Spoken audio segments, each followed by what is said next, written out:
just, I mean, 40, 50 degrees, just normal stuff. I don't know how you do it if it's no AC, bro. Of course, we have AC here. That's the only way we would do it. I mean, if it wasn't for AC, there would be no other way. This is it. This is the way. Thank God for AC. Right, like when I go back to Thailand and it's 33 Celsius, 34 Celsius, I'm angry at everyone. I'm even angry. I'm so angry. I don't know why. Well, you know what? In Canada, it's like during the winter times, it goes like to minus like 30, minus 40 sometimes.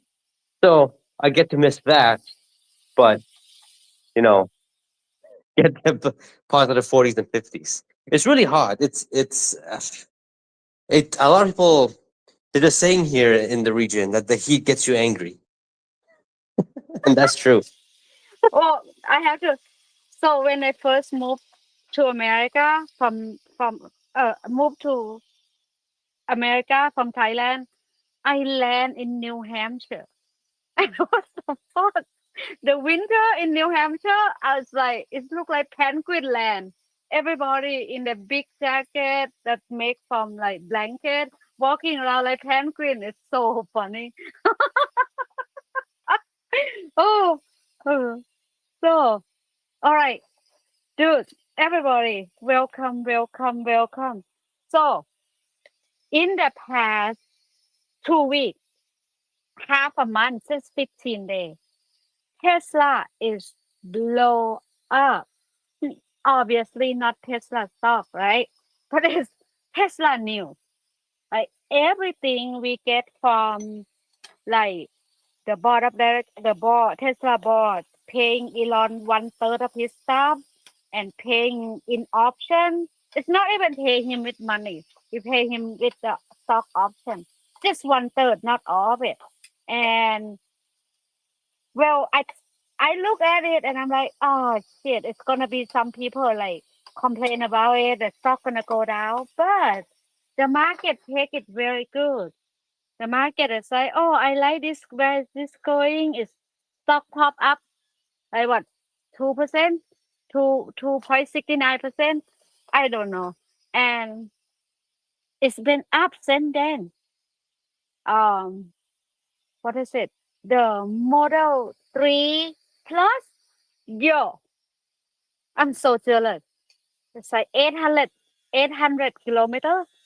Wait, what? And what else? It's There's just a so bus. Yeah. Yep. Yeah, so many things, so many things. I mean, I think one of the biggest ones. I mean, the reason why I think the stock rallied last week or this week um, was because I think it was on Thursday or something. That oh wait, today is Friday. That's right, Wednesday. Yeah, is when Elon and Tesla pretty much, I wouldn't say scrapped the dojo, but they found more of an efficient way to develop it and accelerate their FSD and Optimus faster, which is really really bullish, by the way. That is what we kind of want. We don't want Tesla to. I mean, one of my concerns with Dojo was, and the reason why I've never added it into any of my valuations, and every time I bring Stern Basher on, he never does it either, is because we always thought is that this business, because Nvidia is going so fast on it, it doesn't really make sense for Tesla to try to compete with that, because you need a lot of resources to do it.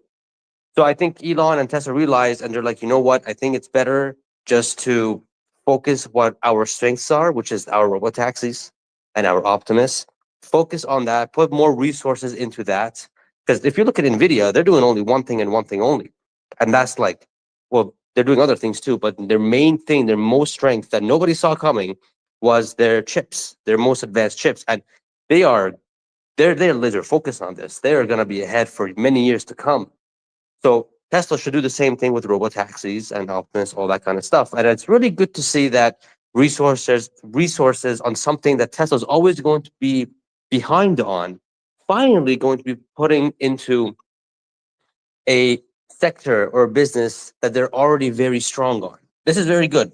We may see robotaxis and Optimus come a lot faster, as Elon said as well. AI 6, AI 5, all that kind of stuff. Like when Tesla dropped the AI 6 news last week, I was like, okay, these guys are thinking so far ahead in this. And now seeing that Dojo 3 is AI 5 and AI 6 and a whole bunch of other hardwares and chips from Nvidia, AMD, and all these other guys, and that's going to be Dojo 3, tells me that, oh, okay, we're not going to spend a whole lot of money on something that, is going to be outdated again, because Nvidia is going to bring something even much more stronger and powerful.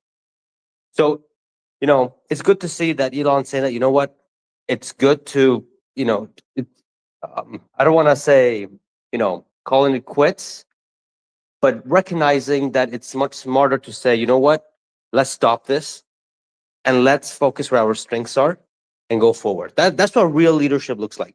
So I'm glad, and I think the market liked it. I mean, the market went up after that, which was, guess was a good sign.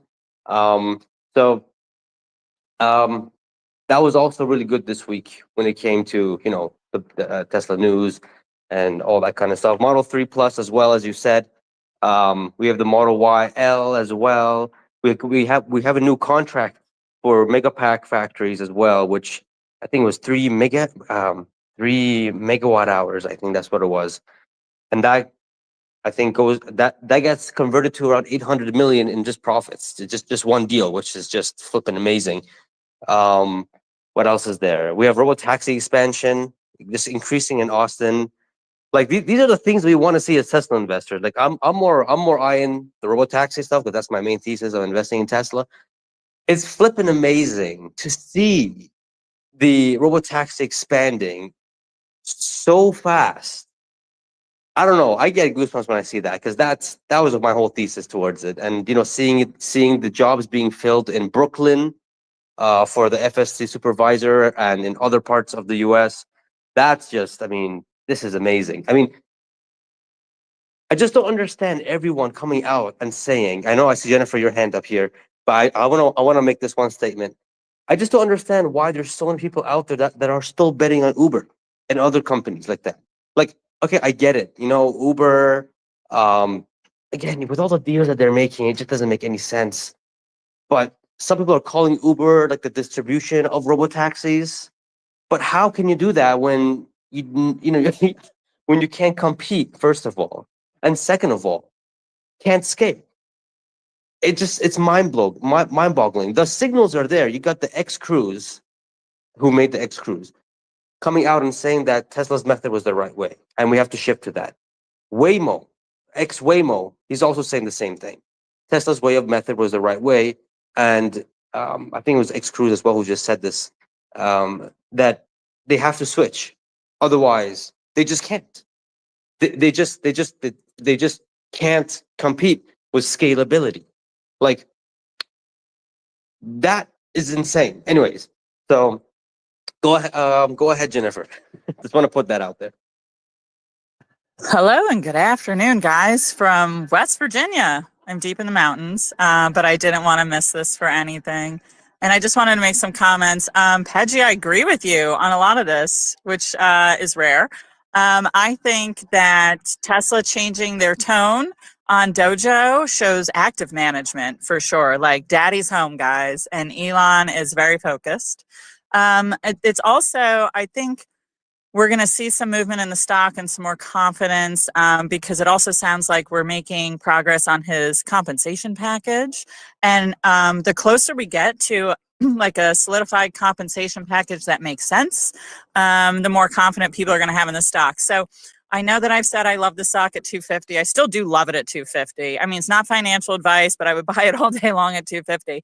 However, the minute that they figure out that comp plan, even if it's significant, I think will move the stock, because in my opinion, it's just my opinion as some lady on the internet, the stock has been suppressed significantly. And it's for some of these overhangs. So as they get rid of some of these overhanging issues, we're going to see some rise in the share price. I also think I'm extremely bullish on Megapack. I know, Pejjy, you are here for Robo Taxi. And I would say I am here for the financials of the batteries for sure. I mean, long duration energy storage prints money. And the fact that they're growing that says that they care about shareholders and they care about making money still. There's an enormous demand. And I just want to remind everybody that the Shanghai factory is, I think, 2 or 3 times larger. I can't remember. Pejjy can give you the actual data, but it's much larger than the Megapack factory in the United States. And the reason why it's important that it's in China is there is a clear trade route from China to Africa for long duration energy storage, and the Chinese are kicking our teeth in. So this is our opportunity as an American company to get on board with that and to get into that pipeline. I think Tesla is very aware of that, so I'm proud of them for doing that. I'm excited to hear about another Megapack factory because Megapack has like fantastic financials. Like the margins are great. There's no limit to what they can sell right now. Like that, you can sell long duration storage all day long. It's back ordered. Municipalities and large companies are typically the consumers, so they're not affected by the credit crunch that's going on right now. Like governments will always have money. So I thought it was really, really wise of Tesla to expand that part of the business and just get that low hanging fruit. So I'm pretty optimistic. I'm hoping that the stock waits for me as my house will close at the end of August. And I'll have a huge amount of money to spend.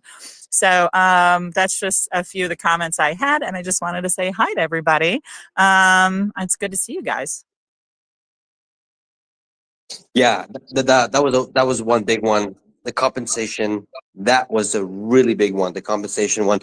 Out of nowhere, Tesla comes like Randy Orton doing an RKO out of nowhere, just saying, "Hey, yep, we're gonna give 96 million to restricted stock to Tesla," which was really smart on their end. I'm pretty sure Elon's happy because it shows that Tesla board is really trying their best to get Elon paid, and it's really the activists that are trying to slow us down. And I'm just glad Tesla is now. A lot of people are asking, and Boomer Mama also clarified this: is that, well, can someone sue Elon or sue Tesla that he shouldn't get this 96 million package? Well, not really, because in Texas, to sue, you need to have 3% of the company, which is 100 million shares, not 9 shares like that cunt that did in Delaware. So we are okay. We just got to make sure we don't have a cunt over 100 million shares who can, sue, which I don't think there would be any. Excuse my language.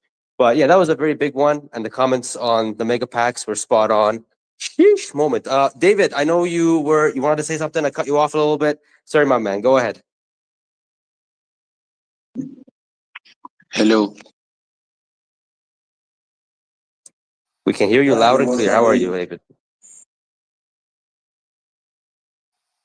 Uh-oh, seem like his signal is not the best, so I'm gonna mute him right now. Let me set a set quick. Welcome everybody here. Love to hear from you, Jennifer. I don't know if I want to grant you 250 what you want, but I might grant you. I grant you it dip to 250, you go all in and let's go to 500. Hello Josh. Hello Will. Hello Smokey. Hello David. Hello everybody here. Welcome to Saturday session. Like before everybody come in, I just throw it out there. In the past 2 weeks, the news about Tesla is exploding.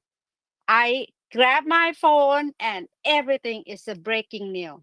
There's so much going on. Let's talk about it. I would like to welcome Will.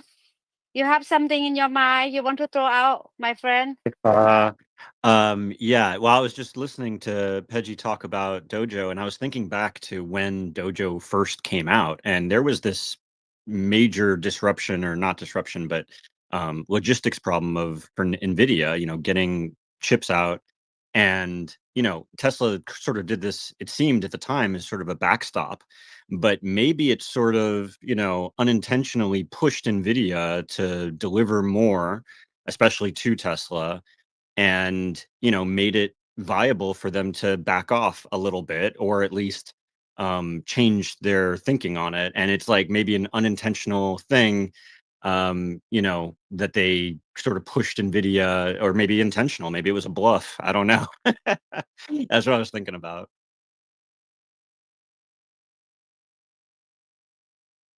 Yeah. So I have to confess here, I'm not that smart to understand all of this. I think this is like high level of engineering.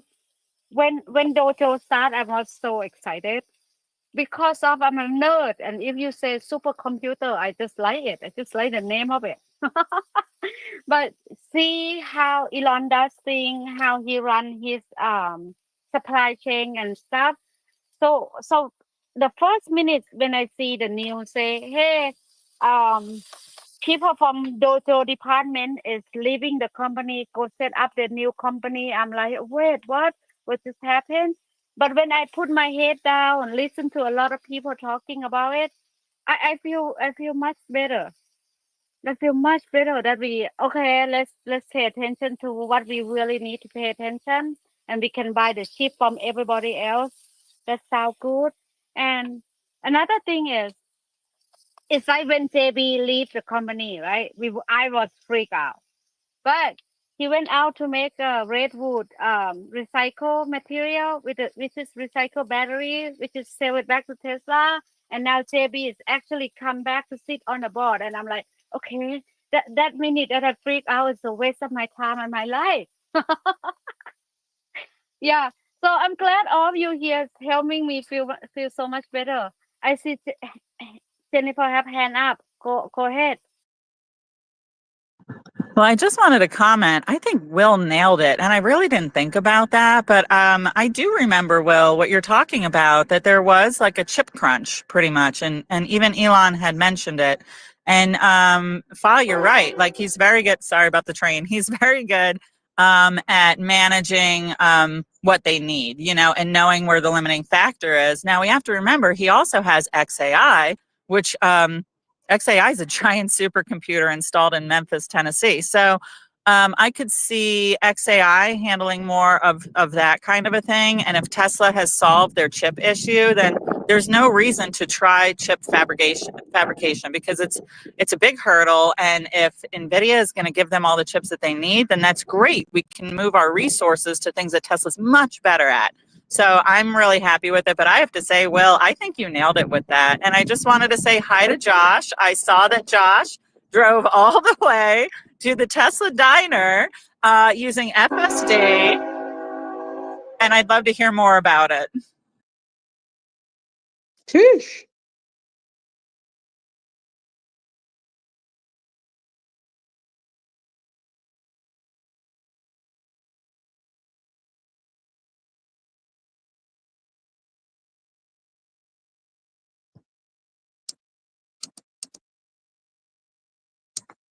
I think we have technical difficulties with audio. Yeah, I cannot Yeah, hear Josh. I lost audio for Josh, but I can hear both of you. Oh boy. Josh, try going out, come back, or I think it's connecting. So let's see. Let's see. Hey, if I can take this time really quick. Yeah, JC, I was gonna call you. I was gonna call you out, Smokey. Congratulations on the red Model Y, man. oh, dude, it's sexy. I just literally just brought it back home, and it's lovely. JC, you should see your lovely bonus because I just accepted delivery, fam. So, yeah, man, beautiful.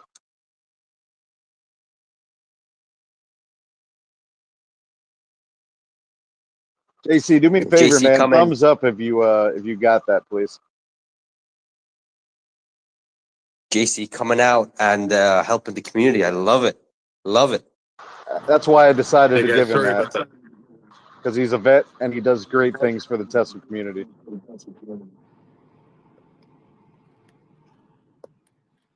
Hey guys, I'm back. Sorry about that. All I right. don't know if you heard any of what I said earlier. I apologize. We heard nothing, but we hear you loud and clear now. Perfect. Okay, yeah. So I did a nonstop cannonball from Giga, Texas, all the way to the Tesla diner. It was 8 charging stops, just over 1,500 miles, 24 and a half hours, and it only cost about $150 in charging. So, you know, it just goes to show you that you know, electricity is still way cheaper than gas. There's no car on the planet with over 1,000 horsepower that can take you from Austin to LA for $150. Give me a break. Crazy. Anyways, met up with Franz at the diner. put out a great video. He was so gracious to take some time. There's so many Easter eggs in that place. And I think that the response to the diner has officially blown Tesla's socks off. They had no idea what a crazy success this thing is going to be. And I think we're going to see a lot more of them. I believe Starbase is next on the list. And we're going to see some of these diners very unique and designed around their new environments. So wherever they put them, they're going to take inspiration from those locations and integrate that into the design and the menu. And the other interesting thing to mention, because there's been some kind of spin going on in the media where at first they're saying, oh, the diner's going to fail. It's going to be terrible. You know, nobody's going to go there. There's protesters, blah, blah, blah. Then they're proved wrong on that. So then they move the goalposts and say, oh, Tesla's clawing back the menu. They have problems, blah, blah, blah. Meanwhile, the demand is off the charts. Like, it's an order of magnitude greater than the best they thought it could be.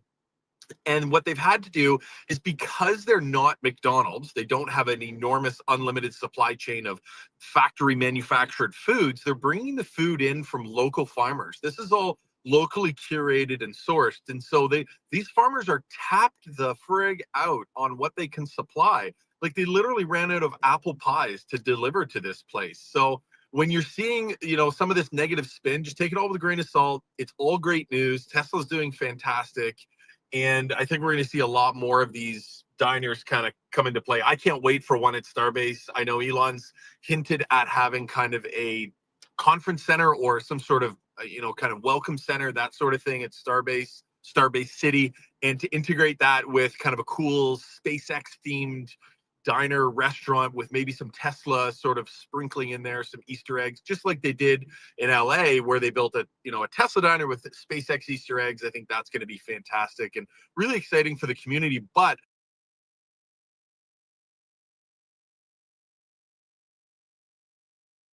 Oh, Josh, I can't hear you now.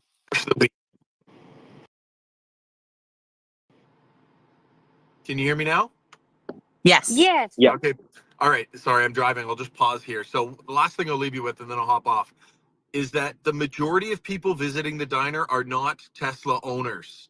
And that's key as an investor, to realize that Tesla has an entirely new and unique avenue of introducing Tesla, the brand, and the entire kind of economy, or whatever you want to call it, ecosystem, to people that are outside of our echo chamber, that people have never sat in the vehicle. They're being introduced to Optimus, and they're being introduced to Megapack, which is right there on site, the state of the art, the best charging on the planet. And every time you go there is like a concentrated car show of the most custom Model 3 Cybertrucks, all this sort of thing from all over the place.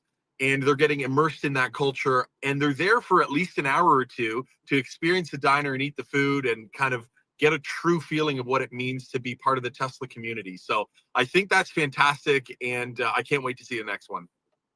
So I just have one question. What's the main reason we have so many people lined up to go inside a Tesla diner? Like, I'm very curious about that. Because Tesla has curated an immersive environment where you can visit another planet, you can visit another world, an alternate reality at Disney tier finishing and design and detail, with no cost to get in there. And you can go and just live in this world that otherwise was to be normally on your screen of your phone.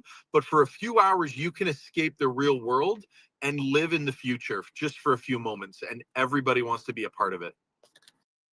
The Wow. stimulation is getting real. Thank you, Josh. Yeah, man. Thanks. I heard, Josh, you're Canadian. You're a fellow I am. Canadian. Yep. Yo, let's go. That's Love it. it, man. And apparently I'm one of the very, very few Canadians to have robotaxi access. So I've ridden 4 times. It's amazing, and a lot more to come on that. So with that, I'll hop off. Thank you so much, Fa. Love you. Love your space. We'll talk to you guys later. Take care. Thanks, man. Eesh, well, that's interesting. That's actually interesting. Wow. Yeah, because the lineups on this Tesla diner is I mean, I'm so surprised to see this. There are massive lineups. People are actually waiting 3 hours to get in this place. That's Just to follow up on incredible. the point. So And he's right. It's an amazing place, but also this is almost the middle of Hollywood, and it is the middle of summer vacation. So people who are like, "Oh, it's not going to be sustainable to have this much weight and blah blah," it's not going to be forever necessarily as this busy. Like every place around Hollywood is crazy busy. Do you know what I mean? During this time because everybody's visiting, all the hotels are packed. Like people are coming from all around the world to see Tesla specifically, but they're also just coming to Hollywood for summer vacation. So it's just a really busy. It's going to be packed until school starts again. You know what I mean? You Yeah, I know, would have been one of Will, them. I mean, I have to say, I am going to disagree with you on this, and I'll tell you why.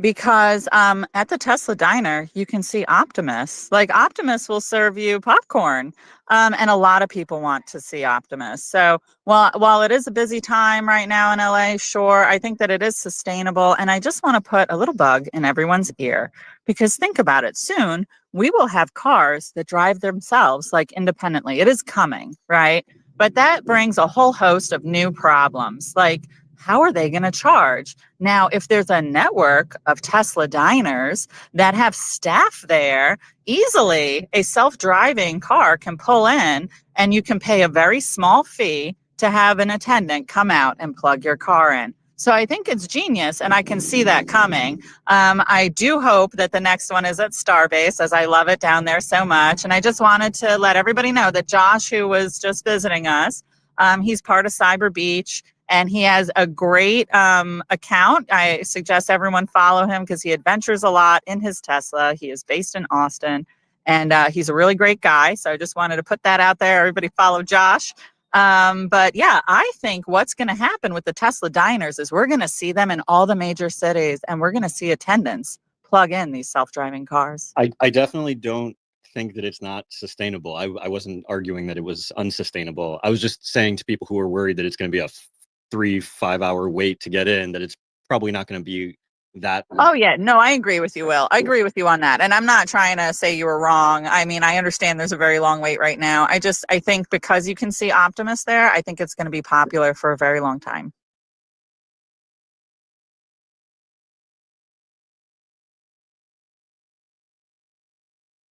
Yeah, that I mean, having Tesla, if they actually expand in the restaurant market, I mean, I would not. I mean, that would be. I didn't see this coming. I mean, yeah. Wiz, how you doing, my man? And My man. well, and I think after that, Smokey, you have your hand up as well. Yeah, Smokey might have been before me. You want to hit him first? Sure. Smokey, what's up, my Hey, man? appreciate you, man. So I apologize if it's a little noisy. It's raining. It's the cats and dogs here. But I was going to say, like, when you're looking at this diner, it's more than just a place to eat. Like, as we were already touching, this is a community meetup place. I don't see it dying down, but I don't see it being at the level where we're seeing right now. But I think it's going to be consistent, like nonstop. That's going to be the place to go for all us Tesla junkies, or Teslas as we call ourselves sometimes, to go meet up and have a burger. Just have a good time. It's going to be great. And the more these expand, it's going to be beautiful. That's all I want to put in there. So how about this? Next year when I come to LA, let's all meet up at the Tesla diner. Maybe I can, but I'm not promising. Uh, I I think let's thinking about this real quick before I gonna give the mic to Wes. I think the Tesla diner is it's like a gas station.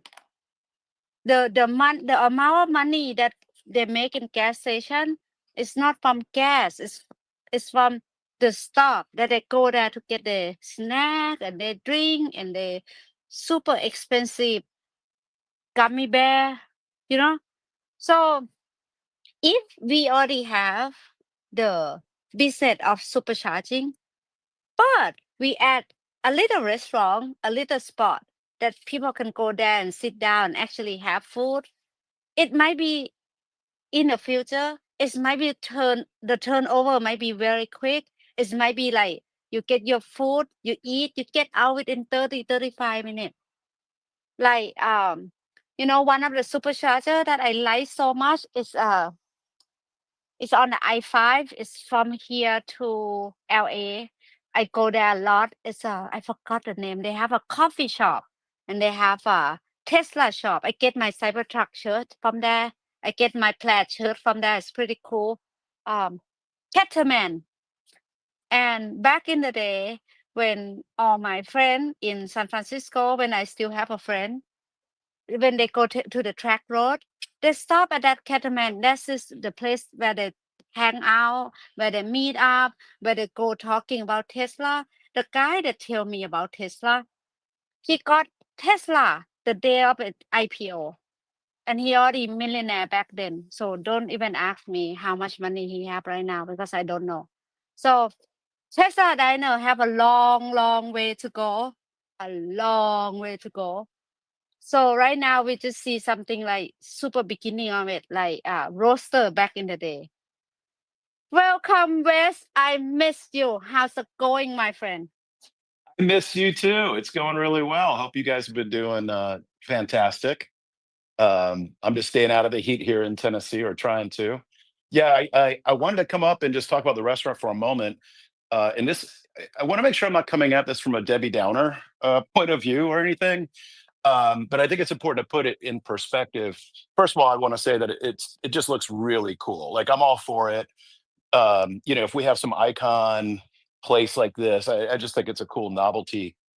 But the restaurant business is a hard business. You know, I don't want us to get into the restaurant business, and that's, I think, the perspective I'm trying to kind of throw out there. You know, if we put up 2 or 3 of these things, you know, one in Starbase, one somewhere else, cool. You know, but I couldn't possibly imagine that Tesla is interested in the restaurant business.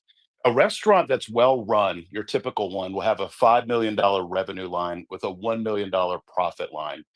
And that's if it's well run. You know, maybe this is much bigger from a revenue standpoint, and it's like 15 million. And look, we're probably lucky to make it profitable, but Tesla doesn't care if they're making a profit on this or not, is my opinion. This is more of a neat thing to do. But anyways, I just want to throw it out there that, you know, we're not, I couldn't possibly imagine us getting in the restaurant business. And if somebody has a different point of view on that, I certainly welcome the conversation. Yeah. I mean, I don't think Tesla's going to start doing like franchise operations, you know, like how Mickey D's kind of started, where they first had owners. I don't know if you guys saw the movie The Founder, but they started out where they had owners that wanted to have like complete control. And then they eventually began franchising operations where Ray Kroc really, you know, kind of diluted the value. I think Tesla really benefits from this, even in the sense that they stand to quell all of the earlier protests and riots. They want to give Tesla a new image to the public. They want to have people see the Tesla diner and think, okay, well, this is a brand that I love. I love Tesla. I don't want to be thinking of Tesla as, you know, have negative connotations. And I kind of doubt that they would get into franchising. This is my take, though. Well, I don't mean franchise, just simply multiple restaurants that, you know, are run and owned by Tesla. I just don't see that of great interest to them, with the exception of, I think you made really good points. There's, you know, non-monetary value that this gives, and I think it's cool. I just want to put it out there, though. I don't think we're going to be scaling restaurants. And again, if somebody has a different view, that's I certainly welcome that. I do have one other thing, though. It's off topic, but I can make it quick. Can I hit it real quick? Actually, Jennifer, did you want to reply to what I just said? Oh, yeah. I just wanted to make a comment about the restaurant business. So 9 out of 10 restaurants fail, but the ones that make it make a lot of money. The numbers on restaurants are fantastic if they're going to be popular. And I do agree with Fa that this is kind of a one-stop shop. It's a gas station-like revenue system with a great, thank you, with some great food, a huge following already. Like, they have a built-in customer base, okay? Especially if you can go charge your Tesla. I could even see like the self-driving cars pulling in and, you know, picking stuff up too. Like, you know, if your car's going to stop at a gas station, maybe you want someone to put some beverages in there to meet you at your destination, you know? And not only that, here's the problem with gas stations in the United States. The reason why you see gas stations fail or close down even in really great areas, is because their tanks leak and then it causes an environmental issue. We do not have that issue at all with the Tesla diners. And I think that there are definitely a lot of areas that could support a Tesla diner fully. Places like LA, New York, Chicago, Starbase, Austin, where we're going to see them be very successful. But this is no ordinary restaurant, and I'm really excited. I think that it is a great idea to get into the burger business. I mean, What but do you, that's just my opinion. Jennifer, what do you see as far as, any, I'm not trying to pin you down, by the way, but, No, go for it. what do you see as far as the upside financially speaking? Well, I have to tell you, so my aunt and uncle own a restaurant in Vermont, and typically your food cost is 25% or less. So, even with, the staff and everything, they're probably making 50% profit, which is fantastic. And then you have to think of all the other revenue streams. Like they have merch that's specific for each area. I mean, even when you visit the Gigafactory, like the Gigafactory in Texas, there's exclusive merchandise. And Tesla's really, really great about their merchandise. I mean, just look at how all the limited items just sell out constantly on the website or in person. So I think people are going to be even going to these places just for the merch. So it's like they have their merchandising is there. So they have a retail shop. They've got food, which is going to do gangbusters. I mean, like Josh was saying, they're selling out of things. And I think they're doing it the right way by sourcing from local farms and using really high quality ingredients. We do see that trend in food right now. And then there's also the charging revenue. I mean, it is really cheap to charge a car, but there's definitely profit in it, so they can provide these charging services and still make money. So, I almost see it as a gas station plus, to tell you the truth. It's definitely like a new way to do it. It feels much more luxurious. And I think that they're going to be successful for a long time. I'll just finish by saying, Hey, Wes, can I really quickly just Yeah, go ahead. respond back to that? Okay. I think Will had it like spot on. It's like a Disney World. So you're looking at it's more of like a branding. So you're taking all the infrastructure that's needed, which you're going to have to put anyway. You got to put charging stations randomly, right? Why not add food? Why not add everything else and make it a tourist destination / a kind of like a hangout for us Tesla people? Like that's the goal. Like I don't, even if it's not profitable, it's helping the brand ultimately. So that's just my take on it. I think it's amazing, but I think it's going to be profitable too, though.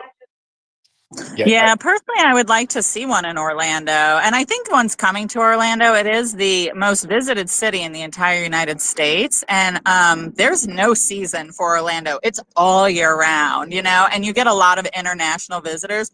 So I would say there's easily a dozen locations in the United States where there will be no sunset on this item at all. Like it will just be slammed all the time. And I think Tesla's very wise to take that opportunity. Well, I'll conclude with this. We're a $100 billion company. A multi-million-dollar restaurant or 100 of them is not something that's going to have any impact on our company, except for the non-monetary point, that it's really cool. But there's no profit that matters from any of these restaurants. The scale they would have to get up to really make a difference in the company would be astronomical. And I just don't want to be in the restaurant business. And I think about that one in LA, which looks amazing, but just the real estate cost alone on that, I assume they're eating, just going to be unprofitable just to do it. But so anyways, I just don't see it as a good move, but I'd love to be wrong if it turns out to be a great business. And, but it is my understanding that you guys or a couple people might feel differently than me. So that's cool. Well, yeah, totally. And well, hold on. I have just one more comment that I want to throw back to Will. And Will, this is with all respect, I promise. Like, I love everybody on the speaker panel, but think about the opportunity of now Tesla has charging stations that have staff at it. And, what are the hurdles for cars that drive themselves? Like, if I want my car to come meet me somewhere, right? it might need a charge in between, you know, and that's going to be a problem that we're going to run into. Now, if we have places that are staffed, think about if these self-driving cars can pull in and just pay a fee of $5 or $10 just for an attendant to plug them in, and then they still pay for the electricity. So I think that I think Elon thinks in decades and centuries, not years. And I think he's already anticipating the need for staff to plug vehicles in. And now with these diners, you have the opportunity because you have the charging and you have the staff. So when we run into that problem, it won't be a problem. And I think that's a large part of it, in my opinion. Hey, and by the way, Jennifer, this is Wes Hicks. I realize you guys sometimes can't see who's speaking. Yeah, and Oh, Wes, no, another darn it. Sorry, Wes. Hey, Wes, totally cool. another thing is that, you know, Elon said that they were going to showcase Optimus in the Tesla diner once it's ready. And Elon has showed us that he's very agile. He shut down most of Dojo in favor of AI6, as Pejjy, I'm sure Pejjy is going to expand upon later. So Elon and the Tesla team is going to be agile. If there is a diner that's underperforming, I'm certain that the team is going to respond to that and react. Well, you know, I'll add one more point. I wasn't going to say this, but you know, we're kind of hitting this from a few different angles. But you know, Tesla's really good about not assigning resources to things that are unimportant to the company. And so I don't see them, you know, making a significant effort here, but it's so small. You know, yeah, they can throw a few people at it, even 100 or whatever, but I'm talking about overall. But the entire point I'm trying to make is a financial one. And if somebody disagrees financially speaking with me, I'd love to hear what they think that business model would look like. Only just for the conversation. I think, yeah, Wes, I think I think most of us can agree with you in general. Like, if you ever seen the Sopranos episode where one of the Sopranos restaurant owners was saying the restaurant business, like, you know, is like really difficult to get into and it kind of takes a crap all the time and it's like really hard to be profitable, then yeah, it's very difficult to be profitable in that industry for sure, in general, for sure. I think we can agree. Yeah, cool. Well, I'm glad everybody agrees with me. I'm just kidding. I think everybody made good points, to be honest with you. I'm just throwing that out there. Guys, we're missing the main point on why Tesla did the diner. It's the greatest marketing campaign ever. Imagine you're just passing by and you see a Tesla diner. And Josh West said something very interesting that I did not know, that majority of the guys who go to Tesla diner are not Tesla owners. So that being said, those guys who go in there and they see all these Teslas and they have staff there, they learn about the car. They learn about Tesla. They learn about electric vehicles. They learn about FSD. They learn about robo taxis. I think this has the most greatest impact on, you know, about this Tesla diner than just selling burgers and milkshakes and all that kind of stuff. I think that this is the main point of the Tesla diner, because Tesla, the one thing that they're really good at is advertising and marketing without spending a penny, a dime. And this is one of the greatest ways that they can do this. And this is what I got from it. Like after, like, you know, putting 2 and 2 together with what Josh said, I'm like, wait a minute. If majority of the guys are not Tesla owners, they don't own Teslas, I mean, they don't know nothing about Teslas, or they know little things about Tesla, then they're going to learn a lot of things about Teslas once they go there. And we're seeing, I mean, now we're seeing demand. Sawyer, Tesla has increased estimated delivery wait times from like 1 to 3 weeks to like 4 to 6 weeks. Hey, Pejjy, can I jump in really quick? Because I just got one. Dude, the Y is so rare right now because the demand is retarded high. Like, you can't even get a 48-hour demo without being like months out because everybody wants it. Insane. It's nuts, dude. I wonder what the main attraction is. Is it the robotaxi that's doing this? Is it? I mean, the Tesla diner is only limited to the West Coast, California. So I wonder what it is that this is the case. And we still have mainstream media; they're still crapping on Tesla, but something's changing. I don't know. That's very interesting. I think it's because of all the what's it called? The robotaxi hype that's going around. You know, expanding, cars are driving themselves, the videos, people are interested. I think that could be it. But that's great to see. Oh, no. I know why. Of course. In my How can I opinion, forget? The EV credit is going away. That's what it is. September 30th. That's what everyone is looking at. Yeah, that, and you also Like- have at a certain point, Pejjy, like you can't deny how good it's going at a certain point. Like they can try to lie all they want, but when you see everywhere everything backwards, nobody believes it anymore. Yeah, that too. That too. But I think for this quarter, I would say 60 or 50% of it is because of the EV credit going away. People are now realizing that, wait a minute, $7,500 EV credit, I can get it off before September 30th. And by the way, right after September 30th, sometime in October or November, I think Tesla's going to drop the affordable model, which is, I think, the shorter Model Y version, maybe other versions too. But I think people are just, they want to take advantage of the 7,500 EV credit. I mean, if I was in the US, I would do it without a heartbeat. The Model 3 performance, give me that. I want that So 7,500 EV credit. my mother-in-law went in with her Land Rover, and they basically super chill, and they tell her like, oh, you can trade in, you have this 75 credit, and we're just gonna take it out from the sticker price.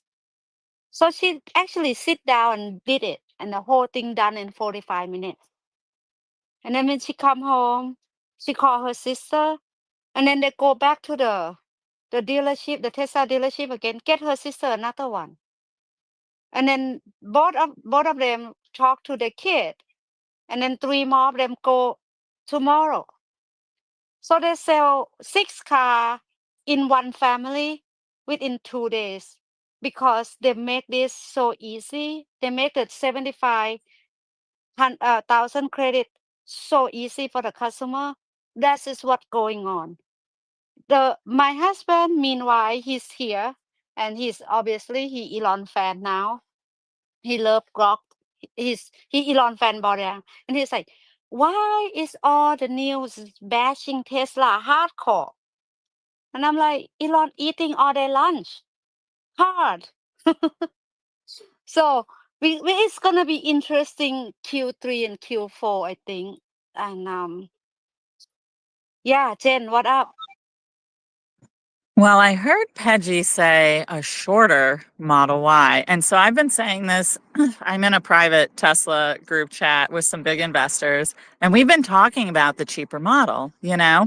And I've said many times, do you know what we need? We really need something to compete with the Volkswagen Golf because it is ubiquitous in Europe. Like, it's a huge success in Europe. And they're smaller, they're less expensive, but they're still a hatchback. Like, people do love hatchbacks. A shorter Model Y reminds me a lot of the Volkswagen Golf. It is one of the highest selling cars ever. So if the shorter Model Y has the similar financials and similar style and size to a Volkswagen Golf, I think it would be incredibly successful. So I hope that Pejjy's right, and that it is a little shorter and much like the Golf, because we're going to sell all of those. Oh my God. I think people would buy them all day long, because the reason I won't buy a 3 and I would definitely go with a Y is the hatchback. You know, I mean, I'm a massage therapist by trade, as a lot of people know. And although I'm not practicing right now, it's just paramount for me to be able to fit my massage table in the back. And you really can't do that with a 3. But people have a lot of other shit that they want to fit in the back of their car, whether it be like easily accessible things for kids or golf clubs or groceries. And so I think in looking at how popular small SUVs are in the United States and the Volkswagen Golf, and that it's all a hatchback, I would love to see like a smaller hatchback. And I'm hoping that's the way they go. I'm hoping that Pejjy's right, because I think it will be a home run all day long. Yeah, I mean, Elon did mention that in the recent I think it was Q2, Q2 earnings call. He pretty much said it that, yeah, let the cat be out of the bag. The new affordable model is going to be the model, a smaller version of the Model Y. He pretty much just said it. So, sheesh. Yeah, but saying shorter and saying smaller is a big difference. Like, because the optics that I've seen lately has just been like a stripped down Model Y, and like nobody wants that, you know. We don't want to like put out just like a lesser version, you know, because then new adopters are going to be like, is this it? Is this what Tesla does? And people that were early adopters are going to be pissed because they're going to be like, I paid so much for my Model Y, and now you can get one with a few less features for less. So if it's an entirely like different car and if it's more like the Golf, I think everybody would be happy. So I really I'm hoping that you're correct, Pejjy, and it's shorter and not just stripped down. But yeah, what do you think, Smokey? I was actually 100%ing in my finger, fat fingered, but yeah, I agree. My apologies for that.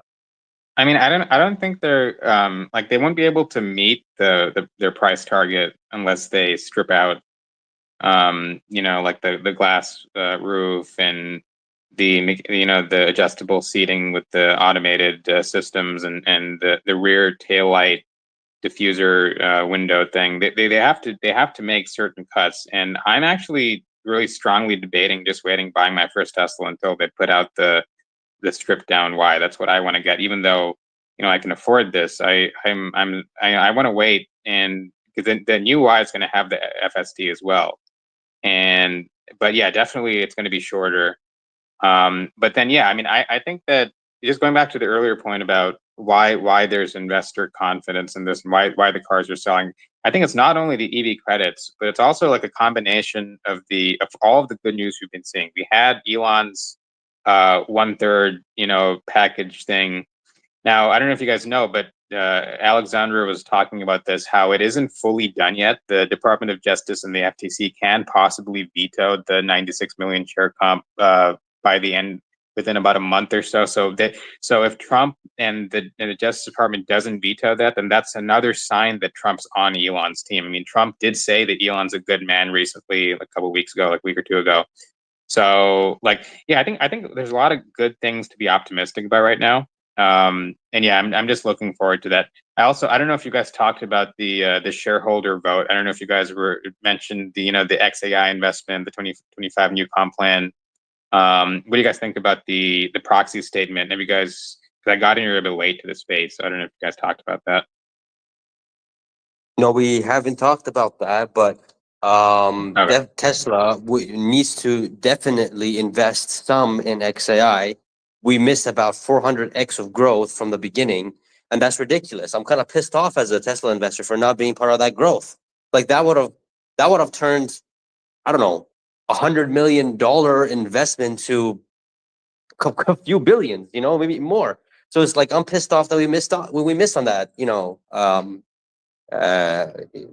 what's it called, opportunity.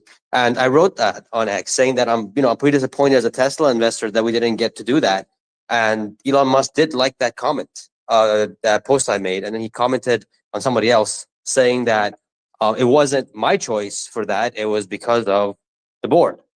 pretty much blaming the whole board, saying that it was them that didn't approve it. So I mean, if you guys want to do it, we can do a shareholder vote, and that's why we got Alexandra and Amy going balls to the walls to allowing us to vote on this. Which I swear, if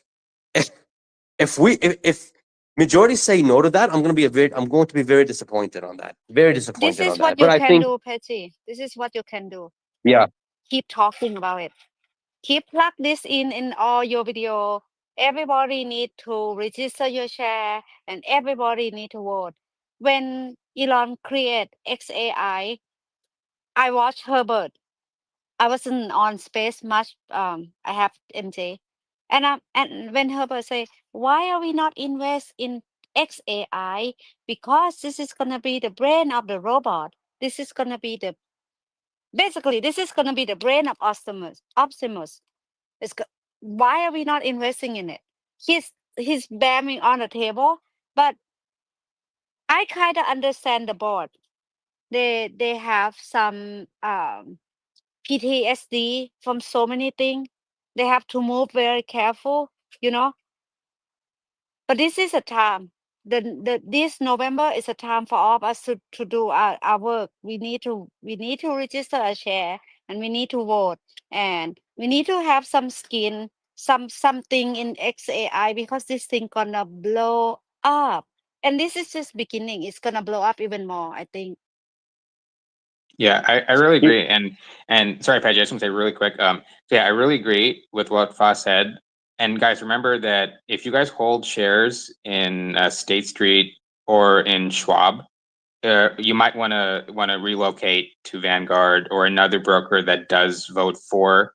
Remember that Elon has to recuse himself for the XAI proposal. So Elon won't be able to vote his shares on that. So it's very important that we all gather together. Now, what Fa was saying about registering your shares, if you'd like to go to DRS, this is the system that Tesla uses for direct registration of shares. This is CompuShare. So if you get a DRS with them, then you can register your shares directly, and you'll be able to vote your shares without going through a broker. Yeah, no, definitely. When the time comes closer to the vote, I'll spam it. Well, I won't spam it, but I'll like say, we got to vote for this thing. Smokey. Hey, so yeah, it's beyond the brain at this point. This is what a lot of people don't understand about our current climate and everything. As I've said before, AI is about to take over everything. It's going to exponentially grow everything. Every aspect of our life is about to be transformed in a good way. And we need to be in on it because that is where the true money's at. Everything from advancements, it's going to exponential everything. Supply chains, you name it. And the fact that we're not in it is infuriating. I agree. It's just stupid. It's shooting yourselves in the foot. Yeah, it's literally Elon shaking hands with Elon, but not getting the benefits of that. Like, that's just ridiculous. You know what I mean? But hey, I guess that's why Elon doesn't want to have his companies public. So guess that makes sense. But yeah, no, we have to have some shares in XAI. Tesla is now incorporated in Texas, so we're not going to get any silly lawsuits.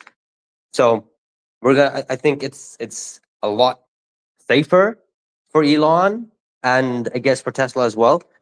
So yeah, I'll be very disappointed if this goes no. But we'll make sure. I'll make sure that everyone that I know and everyone that I speak to, I guess, or I make videos on, will be voting yes on this thing because Tesla must have some shares in it.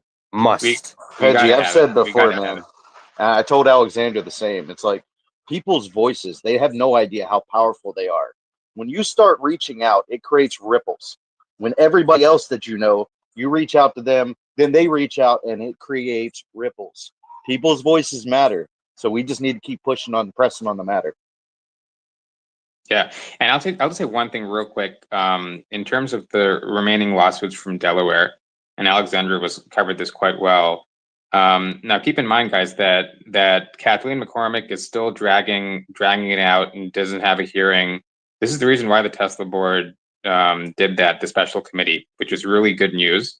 So it's great that they're giving Elon compensation now, and it's finally going through. So even if Kathleen McCormick and the Delaware situation does get dragged out, 4 or 5 years with their hearings, Elon will still get a fallback if it doesn't go through. So there's a light at the end of the tunnel there for sure. But I don't get it. Why is she dragging it? And isn't this against the law? You can't just drag a case like this because you want to. So like, that's ridiculous.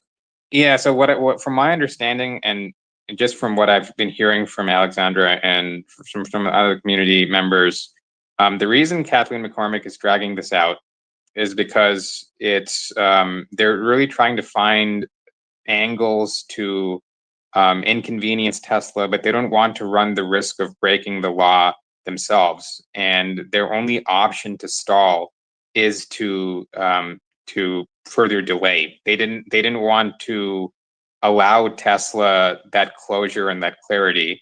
Now they did.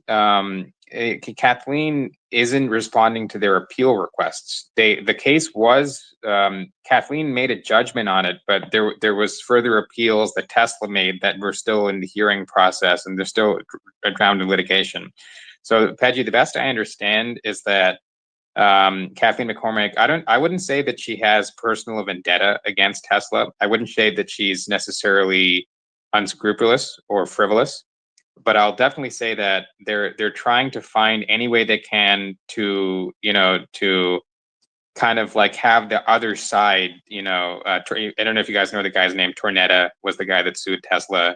He only had a small number of shares, but they're really trying to get the legal team for Tornetta as much as they can, and they're trying to look at every angle on that. And I'm not entirely certain the reason why they don't have a judgment sooner, but I think it could be because Kathleen tends to, from what I've seen from Alexandra, she said that Kathleen tends to have this long diatribe of discussion with her cases, and she has these long moralistic debates, and she tends to not really want to finalize a lot of her cases. A lot of her cases are in limbo, not just Tesla. So I think it's just the way that she operates, and but yeah, hopefully it wouldn't be a problem. Yeah, but that should be against the law. It should be. You can't just keep things at limbo. You have at least 6 months, 1 year, 18 months. Like you can't just keep things on limbo, and it's just, Yeah. That's just so inefficient.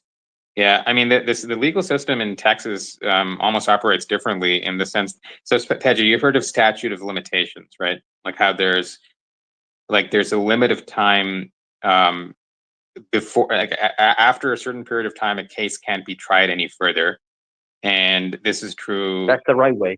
Yes, and that's true. Like, let's say if there's a crime that's committed after the statute of limitations, there's no way that that person can be found guilty because of the amount of time that's passed.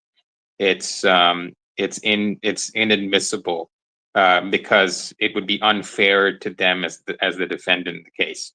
So I think that Delaware has certain statutes, laws, and loopholes that Kathleen is making use of here, and this is the reason why so many companies have fled Delaware. Right, so many companies have left Delaware. Delaware used to be one of the biggest states for incorporation. Now it's, people are moving to many other places. So I think they're seeing in their numbers, and I think that they might even have a bit of pressure, on their side to not do this to their own companies and hurt their own state. But maybe we'll see what happens. You're right. I agree with you. It really should be a more fair and balanced system for sure in Delaware. Yeah, she really destroyed Delaware and the reputation. I mean, man, could you imagine one judge just ruined the entire, reputation of that state for incorporating companies? That's just embarrassing. If I were the other judges, I'd say, get the hell out, fire your ass. The hell? It's ridiculous. Well, remember, Pejjy, Delaware is Biden's state. That's where he's from. That's where you got to start. It's a Biden holdover. So I have a feeling that a lot of this is political, and we have to remember why Elon distanced himself from the left. It started with all of this. So yeah, I think it has a lot to do with that. I think it's great that we moved to Texas. Governor Abbott is a very smart man. He's business forward. He's for America, and he sees that Elon's doing great things for America. And so I think it's going to be like a beautiful relationship, Tesla and Texas. Yeah, I couldn't agree more. Yeah. And I also think, like California is also a fairly blue state. And I think I talked to JC about this actually, I believe, earlier, and he was telling me, well, there might be some knuckleheads in California, but they're going to get the permits eventually, right?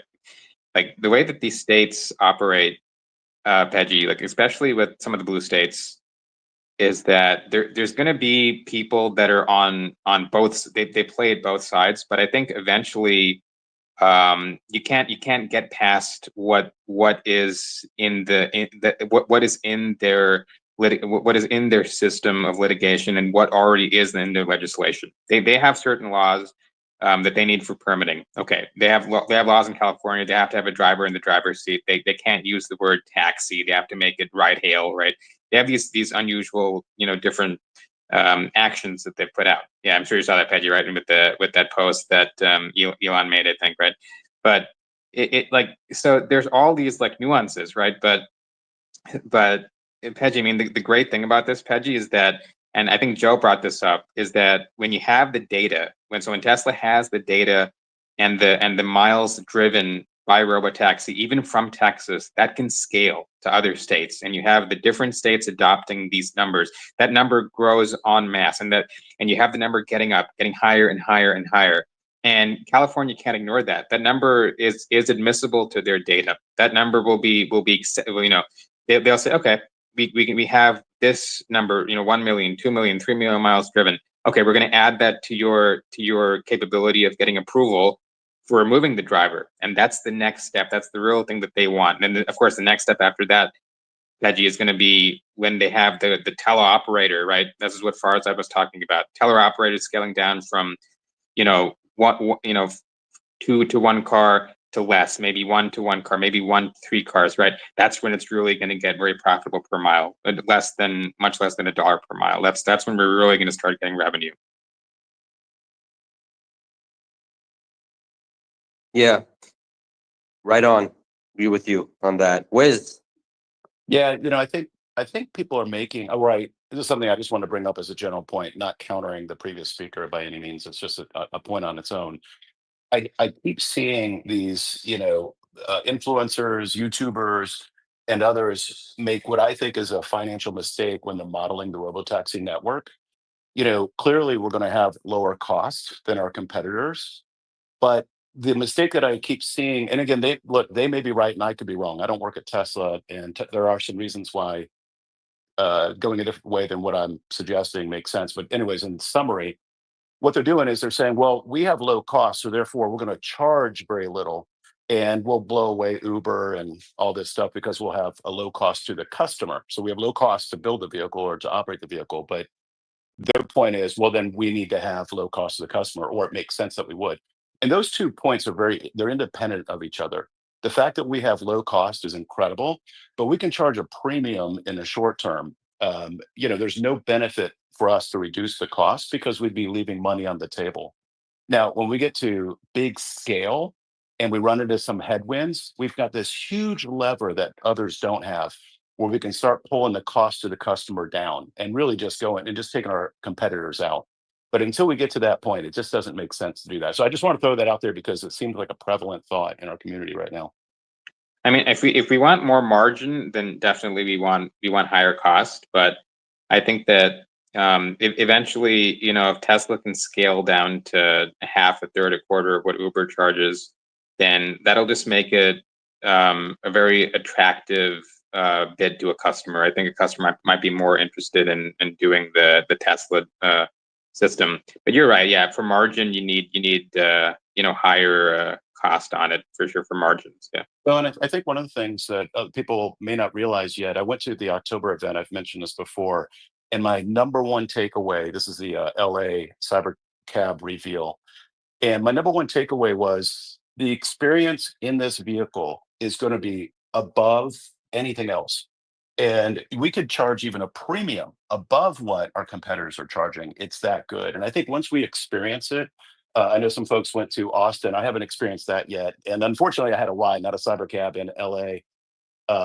But it's something that we have all the margin to play with, and we certainly don't want to take anything away. So it'll be a long time before I think we need to reduce costs. Now, look, if we do want to go in, there's another strategy. We just go into a city and just blow everybody's doors off with a low cost approach. You can do that. If we want to just run 10,000 vehicles into, I don't know, Dallas, right? We could just knock Uber in the face, right? And we can go into other cities like that. I just don't think that's the way to go right now because they're not scaling quickly. They're just putting a few cars into each city, it seems. Yeah, I would say one thing. Guys, I have one word for you. I have one word for you, and it is Walmart. It's the Walmart model. This is how Walmart took out all the mom and pops, was that they underpriced and they put them out of business. Okay. There's a plan for why it's cheaper because Uber cannot compete. They have a lower limit. Okay. Because they have to pay their drivers. Like Uber drivers will quit. The people are not going to drive Uber if they're not making any money. So the lower cost in the short term will produce a lot more in the long term. Like I could see them kill the other business models, right? Take most of the market and then slowly raise the prices. I think that's the direction they're going with. So I understand that there's some margin that they're leaving on the table. But I mean, I think it was Wes or Gothic had a really good point. And that is that people need to experience it. We just need butts and seats. We need butts and seats, and we need to be Walmart. Okay, that's just my opinion. I think the low cost is absolutely the way to go.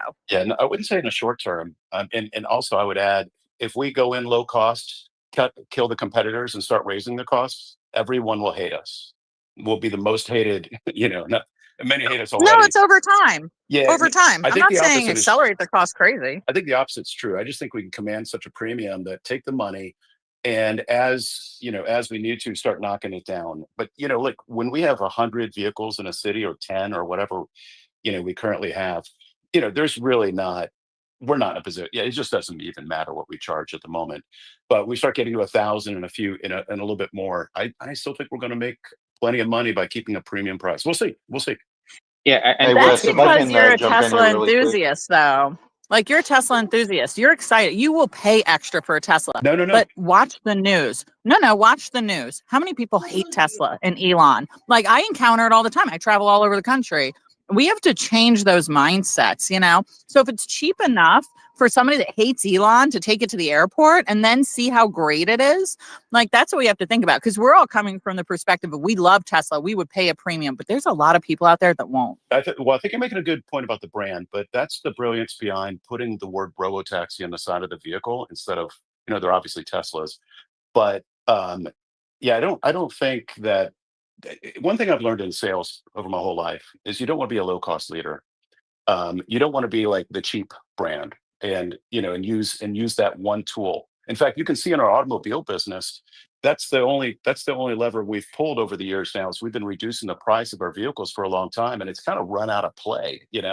We haven't gone out and told customers that, hey, we actually do have a lot of range or other concerns that they have. So being coming in at a low price initially has some challenges for it. But listen, these are just opinions. I respect your view and I appreciate it. Yeah, I just want to say one thing before Smokey, if you don't mind, Smokey, just real quick in response to Wes. So yeah, Wes, so in terms of the price, yeah, I agree, man. And I also think like another thing is that they have other ways of increasing their margin, right? Like remember I was telling Pejjy about, and this is what Farzad mentioned in his video, how if they have like one teleoperator to more and more vehicles, like one teleoperator to 3, 4, 5 people, sorry, five vehicles, then eventually what's going to happen is they're going to be able to reduce their cost per mile in other ways rather than how they charge, right? So there are different ways they can do that. But yeah, go ahead, Smokey, sorry. Hey, I was just going to say there's a middle ground here between both stances that I've heard. The lower the cost, the more butts and seats, the more people experience it. And then once more people experience it and realize it's not a joke, then they can start raising slowly. But there's a middle ground, a moderation that needs to be had there. Smokey, I see it differently. We're not, when you have very few vehicles out, lowering the price doesn't do anything. You know what I mean? Like we're not able to even saturate a city at the moment and meet the demand that the typical city might have. So lowering the price would just not be beneficial. I agree. I'm talking more or less when it scales in numbers of actual robo taxis on the road. Then is what I'm kind of talking about. Yeah, like keep it lower until that happens, and then once more butts go in seat, that's a marketing scheme in itself. I'll finish with this 5-second point. Elon is a master at making money. There's absolutely no way we're going to come in as a low-cost leader unless we want to knock somebody off their, butt in a city or something like that or nationally. But that's not going to happen. There's no need to do it. But he's so great at generating gross margin that, my confidence is a 10. Elon, 100%. Elon. Yeah, well, Elon keeps talking about, I think once fully scaled, that per mile, it'll cost 25 cents to 30 cents. I mean, I think we can see where this is heading in the future, right?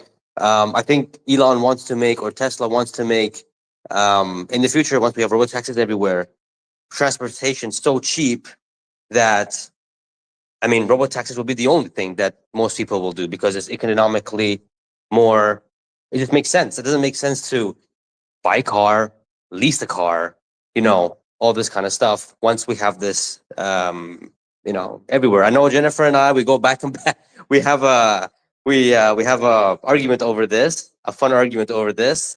But I still stand by that. I think that, car ownership in the future is gonna go away. I think, maybe not 2030, maybe not 2040, but eventually when you have robo taxis in every corner in every country, costs are like 30, 40, 50 cents per mile. It's cheaper to transportation is like 1/5, 1/6 cheaper than owning a car. I mean, And I mean, I'm pretty sure Pejjy. once we have the robo taxi everywhere, I do believe that there will be laws against human driving as the risky drivers. I Pejjy. think this will happen. Maybe. I think this will No, happen. I think we might have stronger laws, like in Germany. Like you have to be 18 to get a driver's license in Germany. It costs about $2,000, and you have to take special driving courses, which I would love to see for Americans because, oh my God, they're terrible drivers. However, people own McLarens. Okay, they're $1 million plus vehicles. Yeah, but It's that's the not always 1%. about the price. It's not always about the price. I know you're concerned about the price and that robotaxi is cheaper, and I agree with you. And a lot of people are going to do that for the second car. But there's a lot of car culture in America. I don't see that going away anytime soon. You just named decades, buddy. You're like maybe in 20, 30 years. I don't know. Maybe we'll come back to it. But today, the car culture in America is huge. And I think people are still going to want to buy cars. I mean, I think I'll just say one thing real quick. Pejjy, sorry. I just want to say one thing. I had to respond to Jennifer. I do think, Jennifer, though, that Elon did say that a lot of people want to buy their Tesla Model Y, but it's just a little too expensive, and it's just a little too high. You're right, 100%, that there is a car culture, and that's never going to go away. I really think that there's always going to be the classic muscle car, right? Like, what did American Eagle have in their ad, right? What did Sweeney do? She was in the car. She was doing the car, right? She was doing the car ad. So there's always that muscle car. I kind of think that that's kind of cool, right? Those ICE vehicles that have that like vibe to it. And so yeah, I get it, but we got to look at costs too. And I think that and Pejjy, to your point earlier, what is Elon so good at? Branding, memetics, right? Elon didn't do any ads for his company, and yet he's putting out the Tesla Diner and branding so well. It's incredible. Yeah, look, I'll say this. Look, just look at the data on how many people today, when they turn 16, 17, 18, when they're allowed to get a driver's license, look at the data. The chart's going down. People nowadays are realizing or are finding better ways to commute from point A to point B. Like for me, when I turned 16, we didn't have any of these, Uber or anything like that, right? I was the first in line to get my, my G1, my license in Canada. But now I'm seeing people and they're like 22, 23, 28, 27. They're saying that I don't even have my license. I haven't got my written exam. I'm like, but why? It's like, well, because there's Uber, there's Lyft, all this kind of stuff. I don't need to drive because it's more convenient for me to just sit in the car and be picked up and gone and be taken places rather than me driving everywhere. So imagine what's going to happen once you got robotaxi on top of that, when things are just so much cheaper. The next generation, when they see that, okay, this is, I have my own private cabin, I can watch movies, I can do whatever I want. Why do I need to, I don't need to pay attention while driving. It's finished. That, the next generation's getting driver's license is not going to be a thing unless they want to drive. That's, I can see this happening, but this will take time, but I see this happening. Well, let me say this real quick. I want to, so it's gonna be interesting future for sure, because like some of us older, we don't want to get rid of our car. I will be so pissed if I have to wait 10-15 minutes for some car to show up. I want to go now. I want to get up and I just want to go. I don't want to waste 15 Yeah. minutes, 20 minutes, 30 minutes for someone to come pick me up. But I True. can so see the children, the new generation, that they don't have the privilege like me.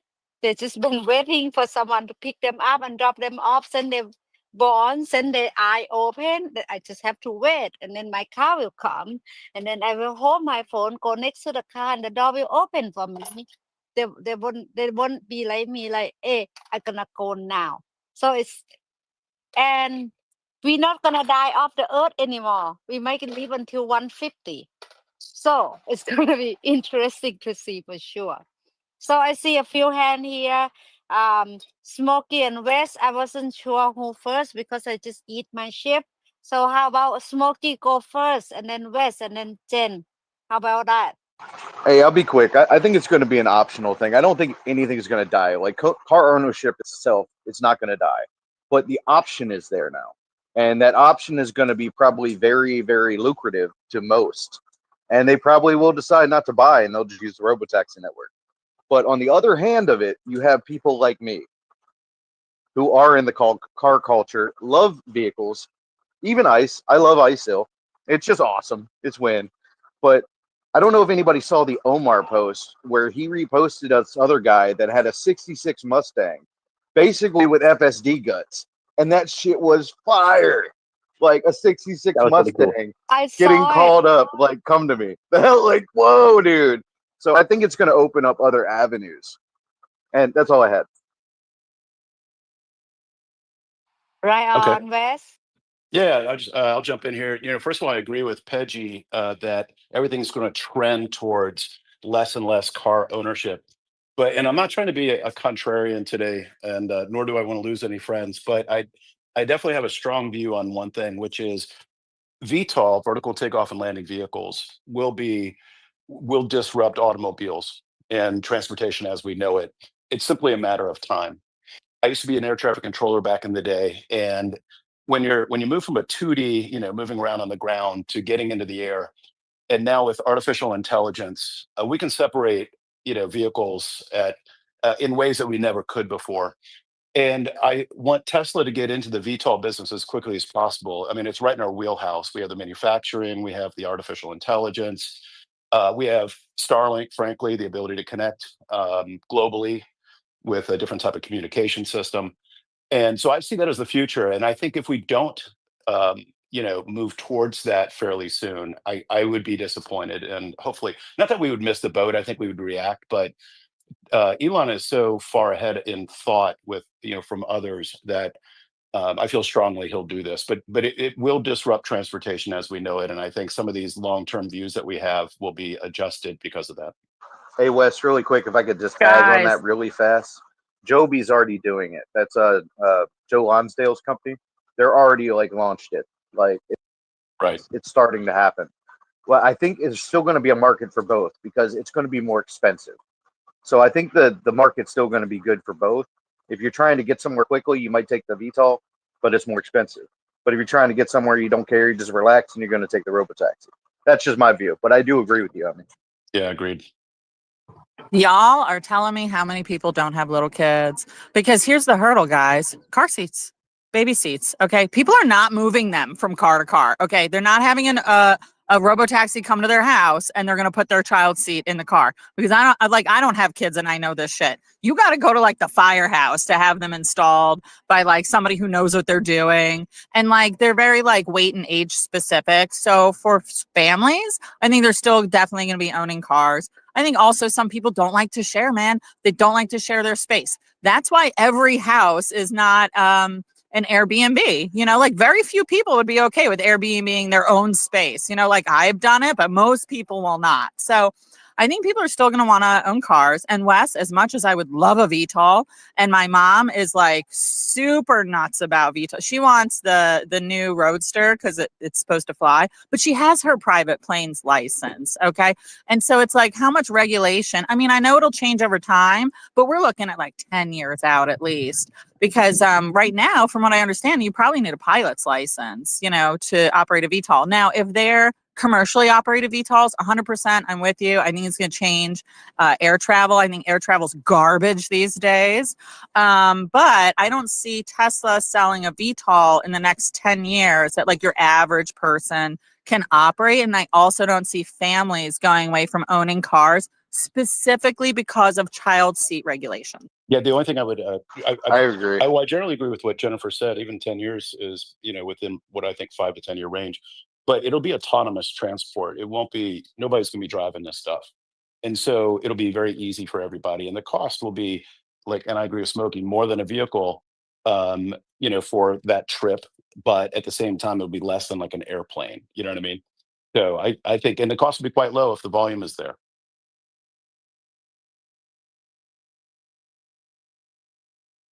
Yeah, that's the one thing about the Joby. Like I was saying, it's there, but it acts kind of like a taxi service. Like that's how it works. So it's basically going to be the same thing. People aren't going to be buying eVTOLs, not for some time at least. They're going to be expensive. I just hope we get in there.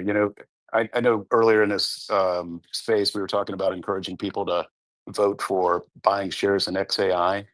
I think we need to encourage Tesla to get into VTOL as soon as possible.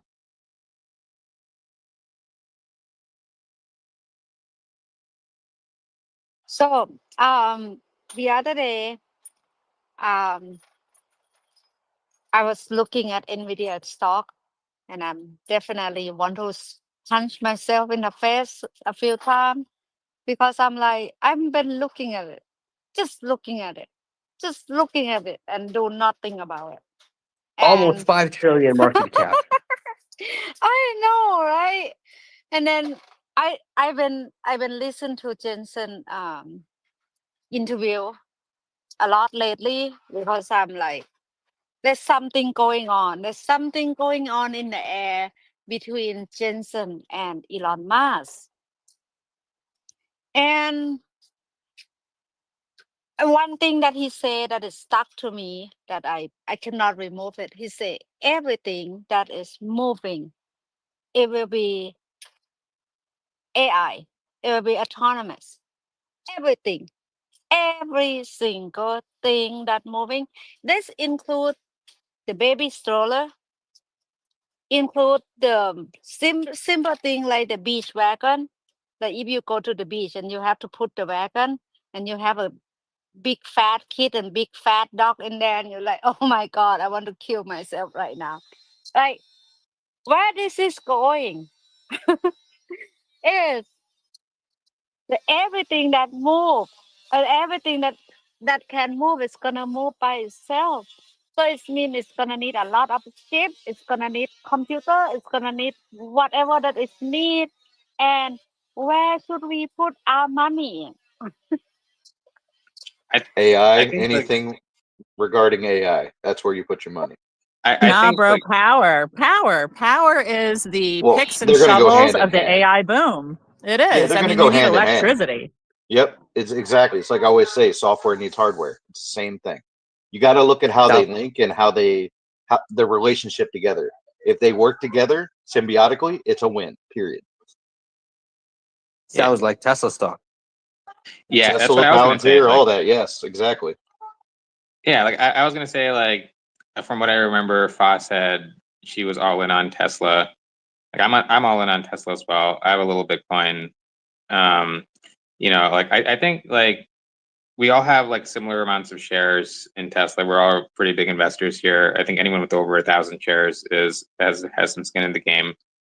Fa, my big worry about Nvidia, and this is pretty unlikely, but I think Elon also might have foreseen this with his investment in Samsung, is just the always there potential of TSMC getting invaded. I know it's unlikely, but when Elon diversified into Samsung for the AI6, he really did solid. And Farzad brought this up in one of his videos. Farzad Misbahi did mention that one of the possible reasons for that was diversification due to that risk. Now, it's very unlikely that China would do that because they would cut themselves off at the hip economically. But yeah, I think Nvidia. I was in Nvidia for a while. I had like close to like 5,000 Palantir shares or something, like maybe 1,000 Nvidia, and I moved that stuff into Tesla because I think Tesla. I love everything about the company. Fa, like if you feel bad that Nvidia is going up, don't. I mean, you're with the company you love, right? So yeah, I love Tesla, man. Like a minute. They're going to And be don't forget, symbiotic too. Don't forget that. So, like your hardware, your power, all of that is symbiotic. So when one goes up, the other's going to go up too. So you can't go wrong. yeah, and don't forget that Tesla is one of those stocks that, once the market realizes, and when there's a fundamental shift in the financials, which will blow people away, which I think will happen maybe in the next year or so, this thing goes vertical. Like I think a year will come where it'll probably catch up to like Apple's valuation today within like a year. Like this thing can 10x within a year. Like this is the type of stock Tesla is, and it's just like when it booms, it booms. You just got to make sure, and this happens all the time with Tesla. So without any warning, without any notices, As long as the guys with the big bucks can see the growth and how much money they're gonna make, thanks to robo taxis and to other things, that's the moment where it's gonna pop off. And when it does pop off, it pops off. So, not financial advice, but that's what I Yeah. noticed about the stock since the IPO till now. So that's it. Just gotta be patient. That's it. Just Yeah. gotta look at the Exactly. progress of what they're doing. Be patient, and let Elon Musk and Tesla cook. Yeah, Exactly. well, Like it's really hard to time it, right? So just stay along. That's what I do. exactly. 100%. 100%. Before I hand the mic to Wes, I'm not blaming myself so bad about it, but I want to punch myself in the face. Yes. What I see is, this is why I didn't buy Nvidia back then, because Nvidia have a chip, computer chip, and Tesla have so much more that will touch all of us life, like the car, the battery, the solar, the robo van, the humanoid robot. The more product that will all of us will get a hand on.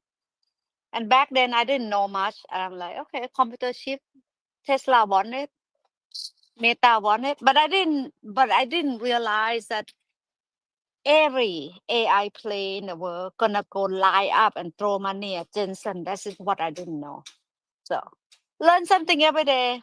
All right, Wes. Well, I mean, one thing. Sorry, before Wes goes, one thing that what Jensen was doing then, that Elon is doing now, is that he was telling everybody that, guys, this is about to happen.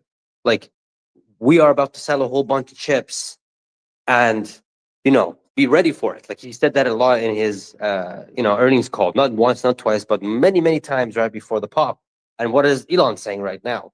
The difference is now Elon has actually, or Tesla has the robo taxis actually doing stuff and now expanding faster than we could actually what we originally thought. So really, I think it's within a year or two away from another pop from Tesla. Elon's talking about that robo taxi can make a significant difference in Q3 of 2026 or end of 2026. So keep your eye out for those quarters. But Elon is literally telling us that this is about to happen. Just like Jensen said, this is about to happen. Just like Palantir told us this is about to happen. So really, this is just, I guess. Listen to the Anyways, I'm too excited. insiders, in other words, right? Exactly. Just see the signal, and the signal is very strong. So yeah, Wes. Oh, I see you can. All right, I think you're good to go, Wes.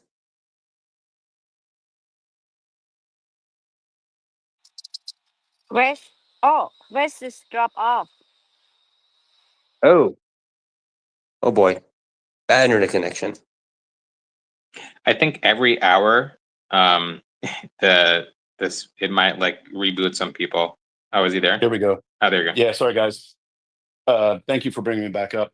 Yeah, I just want to give credit to Eddie, who you guys may know in the community for this point. Eddie's a pretty solid or very knowledgeable in Tesla, and he sent me a message about 40 minutes ago that I just saw. And so I just want to drop it real quick with you guys.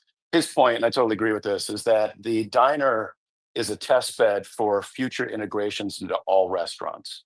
And I think that nails it. So I just want to pass it on again and make sure that Eddie gets credit for it. I just don't see him in the audience right now. That would be brilliant. Well, they have that another like Ford, I think now you can order Chick-fil-A and things like that. So it makes sense to be going after that market and other industries. I think it was Chick-fil-A that had some kind of a deal a while back in Georgia for delivering stuff autonomously with these little robots. I'm pretty sure it was them, but yeah, that's definitely a thing that could be. Yeah, Tesla Domino's did they partnered with Steak and Shake as well. When Steak and Shake went to beef tallow for frying their fries, they also did a Tesla day where you would get free fries. So I think that Wes, I think that your buddy Eddie is right, that they're testing restaurants, because like what a better way to integrate Teslas, especially if we're going to need somebody to plug the Teslas in. Like, it is a hurdle that we're going to have to cross because these cars are going to drive themselves. Like, I plan on having one and it meeting the RV places. I would prefer it to follow the RV. But if it has to meet me places, I'll deal with it. But like, I drive far in the RV. It may have to be plugged in on its way. And if it can stop at like a lot of different restaurants and an attendant just plug it in for a fee, like I really, guys, I feel like that's going to happen. Hey, Jen, don't forget Optimus is coming too soon. It'll be able to do it as well. Optimus is not coming soon. I'm sorry to rain on your I parade. think in the next year. It's going to be 10 years. In the next year. 10 years. It's 10 years. I mean, we'll see. I talked to Robert Scoble, and he is brilliant, and he often joins us in this space. So, Scobie, if you're listening, hi. And he was the one who told me, I mean, he was raining on my parade because I'm like, all I want is an Optimus. It would solve so many issues for me. You know, as a woman that travels by herself, it'd be great for just security. And also, I had one freaking problem this week. I couldn't get the oil like cap off of my oil thingy for the generator to put more oil in it. So it just didn't work for a week until I found a man that could like open the fucking cap for me. So like, I need a Optimus robot like yesterday. And Robert Scoble was Hey, like, Jen, Jennifer, you're not getting one. Me and Scobes are constantly going back and forth. We follow each other, by the way, but like, I'm Same. more optimistic because I really see the AI that's booming right now as being a catalyst to making it so much faster than we predicted. We're seeing that with robotaxi scale right now. So, well, that was my argument. If you had asked me like a year ago, I would have said, hell yeah, 10 years out. You ask me now, I could see it within a year or two. It depends on how fast we I don't think move. for retail I think it's coming, year. dude. V3's already I out. don't know about a year I think for it's retail. I've heard Scoble say it'll be a long time before it gets to our homes. So, and I think maybe that's a similar point that you're making, Jennifer. He did say, and we both agree on this one, it's going to be maybe 10 years before it's going to be like fully can do everything you want it to do. But I think it's going to come out before that where it can do very menial tasks, like just not everything you want it to do. Right, but okay, here's another issue though, is like security. You can't just have an Optimus at like a Tesla charging station. Like Tesla charging stations, they get vandalized, and Optimus is definitely going to get vandalized. But you know who's not going to get vandalized is an attendant. Like if it's at a restaurant that's high visibility, then it's going to be really easy to have the cars plugged in. Now, do I agree that eventually Optimus will do it? 100%. And I'm with you on that. I argue with Scobie too. But I know that he knows more than me. He's got his finger on the pulse. And so I just have to acquiesce that it might be 10 years before I get an Optimus to open up that oil thingy for me, unfortunately. I think my point is just don't be shocked when it's faster than we expected. Well, I think, you know, this is a different business than the automobile or the autonomous business that ran with the robotaxi, which has a moat of speed and danger. The robot business, anybody can get in there. They may not have great robots. They may just make coffee. They may just mow your lawn. Who knows what they'll do? But speed to market is critical. We do need to get out there as all these different competing products are going to come out of China.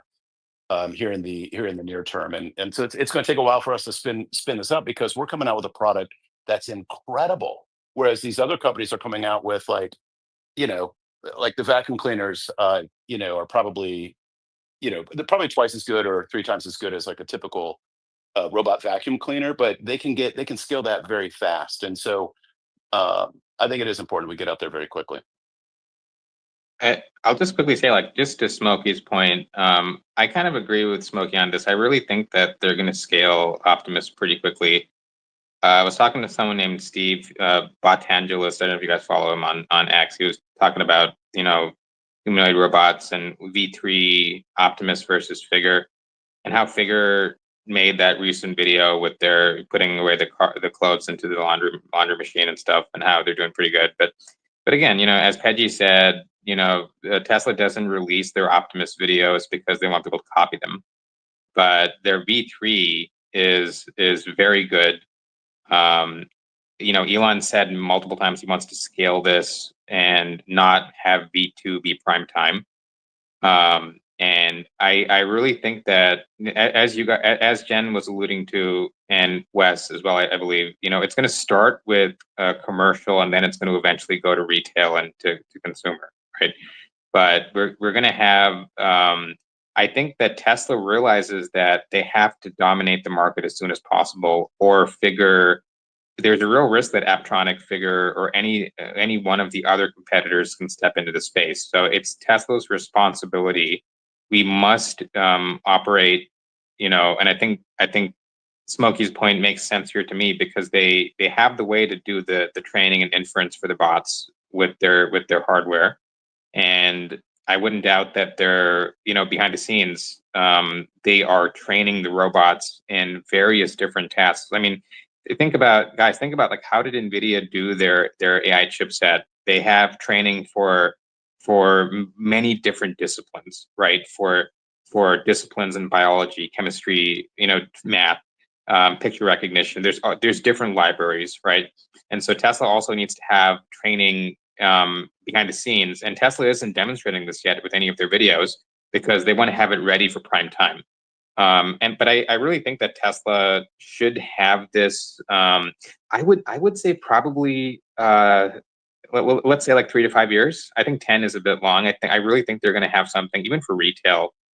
Now I don't know if it's going to be perfect, but I think they're gonna maybe have like a V4, maybe V5. But I really think they're gonna do pretty well. And I think that it's really incumbent upon them to do that, lest Figure or Apptronic get the lead. And once someone has the lead in this race, it's very difficult to catch up. So I think Tesla knows this, and they're trying very, very hard to maintain their standing. But yeah, that's what I think about that. Guys, there's only going to be one robot on Mars, and it's going to be an Optimus. And everyone will be watching. The entire world will be watching when we go to Mars. And we're going to Mars. And SpaceX is going to be a big buyer from Tesla of the Optimus robot. So, I mean, for me, what I see is Optimus will be in the factories, and then it will be on display doing some tasks in these Tesla diners. That's where you're going to be able to see Optimus doing what it does. But then we're going to send a bunch of Optimi to Mars, and everyone is going to want the robot that can do space, guys. Like, you're right. I mean, some people have said it, Smokey, West Gothic, I think you guys have all said it, that Elon is great when it comes to marketing that he doesn't even have to pay for. And think of the optics of a robot that can perform in outer space. I think we'll be just fine. I'd also like to touch on that really quick. So to Yeah. your point, Jennifer, our next window of opportunity is in 26. And I guarantee you, I'm not betting against fucking Elon for anything. He's going to have Optimus going to fucking Mars. I bet you. Mark my words on that. I agree. Smokey, I couldn't agree more. And it's because if you take out the human element, and it's an Optimus or Optimi, as Jennifer, I love Jennifer's term of Optimi. That's cool. But, multiple Optimus is Optimi, shall we say. They don't have the risk of mortality. They don't have the risk of being liable for this. And I think it's a really important thing that they do that. I think they're going to do it. And I agree. I'm really looking forward to that. It's going to be beautiful. Oh, Optimus is like get everybody excited, including me. Is like right now we should just enjoy the world that is no robot walking all over the place. Just enjoy it, take a lot of picture. Because when it's calm, it's gonna be tsunami of robot. We're gonna have it all over the place. Imagine at the airport. Holy shit. It's gonna be a lot of those. Um this is Saturday is always the day I'm looking forward to, because I get to hang out with you guys and I get to talk to you guys, and you guys are my futuristic friend, and this is so much fun. Too sad, too bad. I have to wrap it up. Pejjy need his sleeping beauty, and my kid about to stand up and charm in very fast right now. He about to be like, mommy, mommy. So, all right. I'm gonna take the last 1 minute here, 2 minutes. If you enjoy our space, please come back. We miss you already. And go follow the speaker right here. And go be friend with all of us in person, because it's awesome. I have very special moment meeting a lot of my ex friend in person at X Takeover. It is special. I highly recommend if you guys can do it, start put $10 in your piggy bank, and next time you can buy your plane ticket and come here. I will buy you beer. All right. And thank you for your time. We're gonna have some more fun next Saturday. Tesla have space every day, Monday, Tuesday, Wednesday, Thursday, Friday, Saturday, Sunday. I'm so bad, I'm not remember all of it. If I see it, I will pop in. If I'm not seeing it, oh well, I miss it. But it's a fun place for us to be. We see what Elon see, and we along with the journey. And I'm not worried. I'm not worried about the stock price. If something manipulate, if some manipulating happen, if it's go down to 200, 150, I might consider sell my kidney and buy more stock. But most likely from now on, I think it's probably gonna go up. Some people talking 1,000. I'm good for them. I want it to happen. Some people talking 5, 6, 700. Good for them. I want that to happen too. But we here for the world to be a better place. So with that all, see you next week. If you like to eat spice, order my fucking bomb spice. If your best friend or your girlfriend or your boyfriend like to eat spicy, you need to make them happy by order my spice. Have a good weekend, my friend. Love